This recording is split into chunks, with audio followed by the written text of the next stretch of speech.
Huanglongbing o HLB, también conocido como la enfermedad de los brotes amarillos o greening, es considerada la enfermedad más destructiva de los cultivos de cítricos a nivel mundial. Su origen es asiático y se conoce hace más de 100 años. Esta enfermedad fue reportada por primera vez en el continente americano en 2004 en el estado de San Pablo, Brasil. En Colombia, se diagnosticó en el insecto vector en diciembre de 2015 y en marzo del 2016 en tejido vegetal en los municipios de Distracción y Fonseca, departamento de La Guajira. A 2020, la enfermedad se ha reportado en 8 departamentos del país y constituye una amenaza sobre todo para aquellas áreas que se mantienen libres de la enfermedad y que son alrededor del 80% de la citricultura nacional. Las pérdidas a causa de la enfermedad son elevadas, principalmente en plantaciones jóvenes donde puede ocurrir la muerte de las plantas antes de iniciar la producción. En árboles productivos se han relatado pérdidas del 65 al 100% de la producción y la muerte fisiológica que varía dependiendo de la edad y condiciones del cultivo al momento de la infección, con reportes de sobrevivencia de máximo de 8 años de vida después de la infección. La presencia de la enfermedad en Colombia pone en riesgo el sistema productivo de los cítricos, que involucra 100.914 hectáreas y una producción de 1.311.170 toneladas y la generación de 413.374 empleos entre directos e indirectos. La enfermedad HLB está asociada a bacterias del género Candidatus liberibacter, las cuales están restringidas al floema de la planta. Aunque son patógenos sistémicos, las bacterias Candidatus liberibacter tienen en la planta distribución y concentraciones irregulares, por lo que la expresión de los síntomas no ocurre de forma uniforme en una misma planta. Para el diagnóstico de la enfermedad se emplean varios métodos, siendo el más confiable y ampliamente utilizado la PCR o reacción en cadena de la polimerasa, que es un análisis molecular basado en la amplificación enzimática de un fragmento de DNA de las bacterias. Esta técnica es eficiente para la detección del patógeno, inclusive cuando está en bajísimas concentraciones en hojas y en plantas asintomáticas.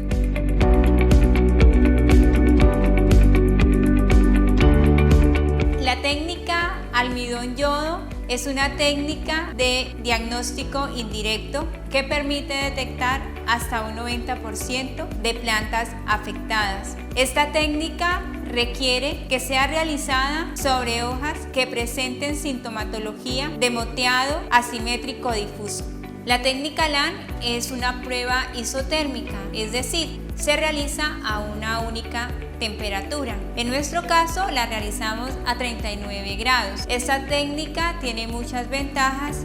Una de ellas es que además de amplificar el ADN de la bacteria de manera específica, gracias a los primers que tiene, también nos permite ver o visualizar de manera fácil la presencia o no de la bacteria debido a los cambios que se generan en la prueba ante la presencia del patógeno.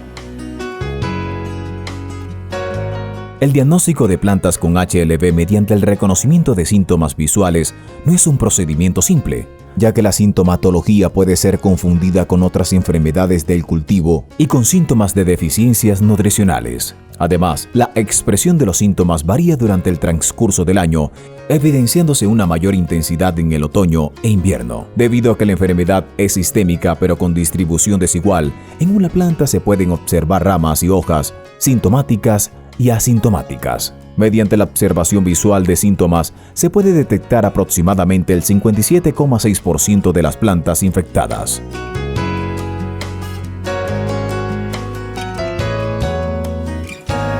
Inicialmente se pueden observar ramas de color amarillo que contrastan con el verde natural del árbol.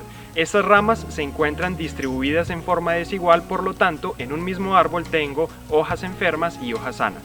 En términos generales, el síntoma clásico del HLB es el moteado asimétrico. Este moteado es una distribución irregular de parches amarillos sobre el limbo de la hoja. Los frutos tienen una particularidad característica. Al momento de la maduración, ellos invierten su coloración, por lo tanto, en la parte que están más cerca al pedúnculo tienen un color amarillo, mientras que en la sección distal su color es más verde. Los frutos también se caracterizan por tener un tamaño reducido. Adicionalmente, el árbol presenta serias defoliaciones y finalmente la muerte descendente.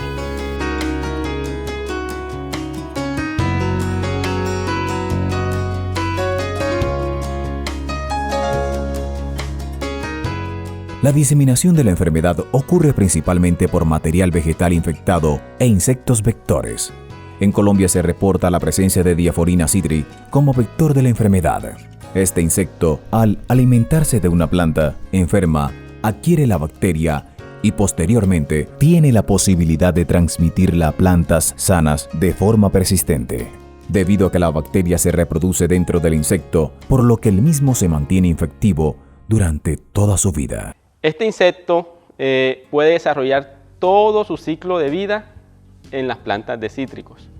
Es decir, un adulto de Diaphorina citri llega a una planta de cítrico y busca brotes tiernos, brotes de pequeño tamaño, preferiblemente que todavía tengan sus hojas cerradas, y ahí es el sustrato ideal para ella colocar sus huevos. Estos huevos, una vez eclosionan, las ninfas se alimentan de esos mismos brotes y pasan por 5 estadios. Cuando ya están en el estadio 5, se convierten en adultos, y los adultos también tienen como alimentación las plantas de cítrico. Puede alimentarse de brotes o de otras estructuras como las hojas. Los cultivos de cítricos comerciales no son los únicos hospederos de Diaphorina citri. Hay otras plantas que no son comerciales, como la Murraya paniculata, que es una planta ornamental, o la swingle, que es una planta que se utiliza como cercas vivas, que también son hospederos de esta plaga, y es importante tenerlos en cuenta dentro de programas de manejo. Es fundamental el conocimiento y el empleo de enemigos naturales para el manejo de este insecto vector. Existe un gran número de enemigos naturales de Diaphorina citri, donde se incluyen sírfidos, crisópidos y especies de coccinélidos y varias especies de avispas parasíticas, considerándose Tamaritza radiata el parasitoide más utilizado en los programas de control biológico. El manejo del vector Diaphorina citri debe ser integrado y regional, realizado en conjunto por varios productores de una región al mismo tiempo. Este manejo evita las migraciones del psílido de una propiedad para otra y garantiza un periodo mayor de control de la población del insecto, resultando un menor número de aplicaciones. Las aplicaciones deben ser hechas a partir del monitoreo de adultos y ninfas de su vector Diaphorina citri, principalmente en las épocas de picos vegetativos.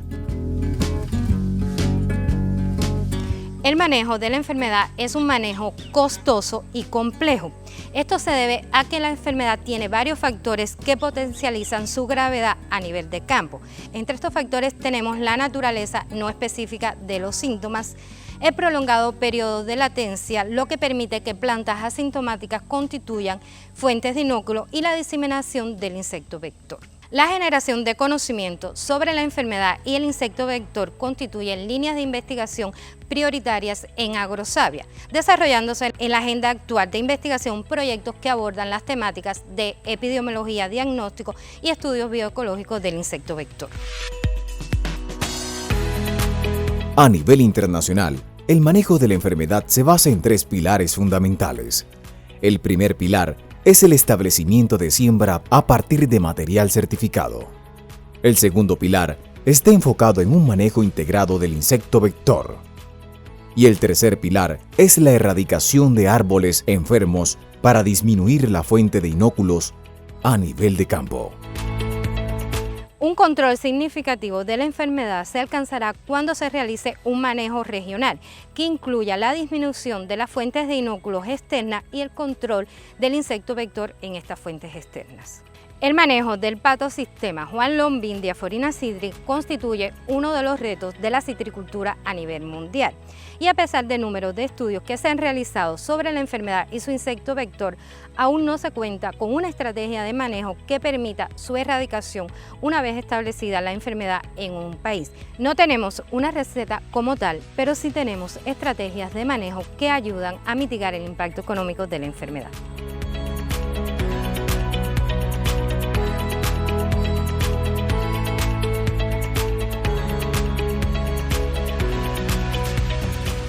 Agrosavia, Corporación Colombiana de Investigación Agropecuaria.